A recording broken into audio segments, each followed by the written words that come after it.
welcome back to this edition of Up and Coming. I'm your host, Tina Avery.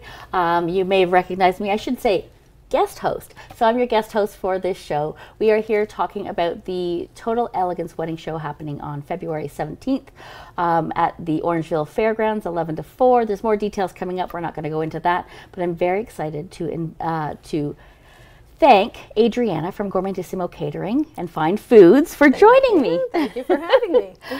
So you'll be at the show. You'll be at the wedding show. Yes, we will be. I'm very excited about that. Yeah, so are we. Thanks.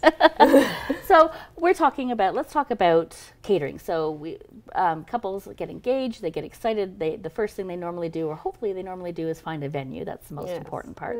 But then they need to think about the food. So how far in advance should a couple look at hiring a caterer? Well, with catering, it's a little unique. Once they find their venue, they should try to find their caterer. So that could be 1 to 2 years. But with catering, it could be a lovely tent in their backyard. So a lot of people think all of a sudden they go, oh, we're going to get married in 3 months, and they find a caterer. So we can juggle either way. Yeah, absolutely. Yeah. So there's different types. There's different types of services that caterers offer, different types of dinners. So why don't we talk about some of those different types of dinners? Yeah, sure. So people can have a sit-down plated meal. They can have a buffet station. They can have barbecue stations. People really love the harvest tables now and the platters, like family style, style. And some people just want to have a cocktail reception and something a little bit more informal and a late night thing like that. So yeah, anything goes, really. So there's a lot. So stations are very popular now. Stations, if you're not aware, it's kind of like mini buffets all around the room where people can go and help themselves to what they're looking for. And so that happens now for dinner, and correct me if I'm wrong, and then for the late night often there's a station too. Oh yeah, absolutely. People are getting very creative with their late night stations. You know, they want taco station, or they'll want a porchetta station, or just anything goes there as well. Yeah, absolutely. I've seen some interesting ones where it's been poutine, and everybody loves poutine, I guess is how you would say it in English. I call it the soakers. Yes. So they like their fries and their pizza and their grilled cheese, anything that soaks up all the drinking they've been doing. And it's a great thing too. So, I mean, and there's different types of late nights that you can have. You don't have to have stations, but I know that's very popular these days. So what are there popular dishes that you have for fall and winter weddings, like people, like the go-to ones that a lot of people will choose? I think especially where we are, it is really nice to go with the season and design your menu around the season. So if you were having a June wedding and our asparagus from the farmers are so fresh, then you'll want to start maybe with a nice asparagus julienne salad. If you were doing a July wedding, I love our strawberry, salad with a strawberry and a champagne dressing, and good, our local goat cheeses. And if you were doing a little bit more later in the season, you might want to have a butternut squash and roasted pepper soup, right? So you want to go with your seasons, and then with the mains, like a winter. Main is a braised short rib on mashed potatoes, a nice hearty winter wedding dish. But in the summer, you might want a Tuscan capon breast with fresh herbs and lemon and garlic and just a light jus. Oh my goodness, it sounds delicious. I could talk about food all night. But that's why you do what you do.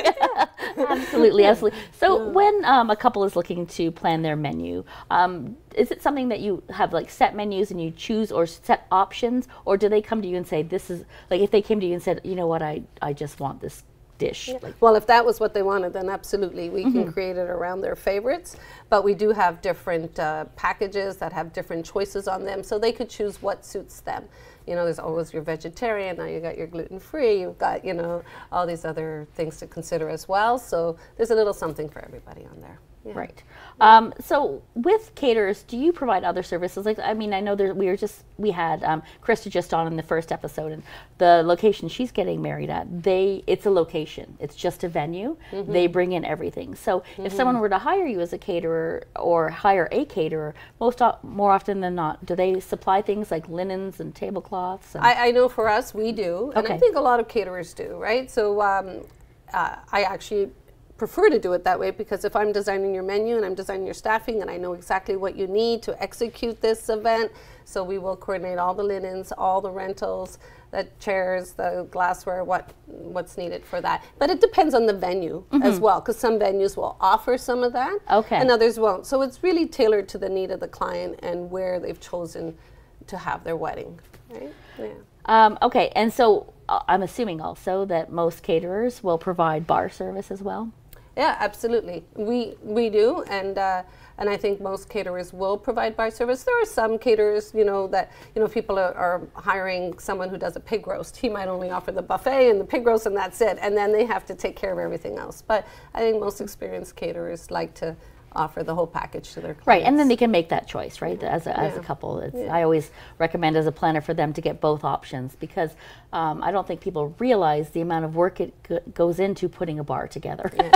Like, you know, it's not just about getting the license and then getting the alcohol. There's, you know, all the mixes, the quantities and all that sort of thing. So I know I recommend certain quantities depending on the number of people, and I'm sure you do as well. Yeah, I was just going to say that. Yeah, we'll help them along with making their decisions. We offer a non-alcoholic package so that we can take care of all their ice and their mix and everything like that, but they're going to take care of their alcohol. If they're having a wedding at home or in some of the venues, they'd rather bring it in. It's economical to them. They can control that part of their wedding. So yeah, there's different ways to build your wedding with us. So I mean, we talked about doing the dinner and then the late night, but there's also the cocktail hour as well that usually you're working on. So that's a lot of work for you when you're planning the menu. And I mean, I think it would be absolutely fascinating. We should talk about doing a show on the back end of what actually happens. What goes on in the kitchen.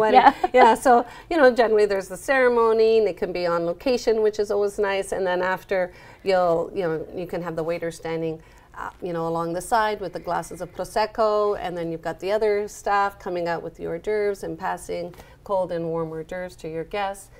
Or you can have stations. Very popular. For your cocktail hour, you can have a nice antipasto station where people are just grazing around that, or have a few different, you know, an oyster station and someone shucking. So it really There's so many options. So it's the wonderful thing about catering is that it really individualizes the wedding to that couple, right? It's really about them. It's not like you're not picking package, you know, silver, gold, and platinum. You're picking the package that is that is their favorites. That's so important, and people always say that to you. You're like, what are your packages? It's like no two brides or grooms, fiancés, couples. There's no two weddings are ever alike. Yeah, absolutely, absolutely. And very often you actually got to pull some from the bride and some from the groom just to keep them all happy. Yes. And if the parents are involved, then it's something else. I know. There's too many hands in the kitchen, so to speak. Yeah. So when what's the largest wedding you've ever done? Just out of curiosity. Approximately how many people? It was close to 500. Yeah. I guess. Yeah. Big tent wedding. Lots to coordinate out there, and thankfully they did have a very good planner with them that day, because that was really helpful. That is key. Yeah, absolutely. Because there's a lot of coordinating. Yeah. Wonderful. Well, Adrienne, I want to thank you so much for joining me on the show today, and we look forward to seeing Adriana and Gourmandissimo Catering and Fine Foods at the Total Elegance Wedding Show on February 17th. Don't go anywhere. We're going to talk about what you're going to wear next.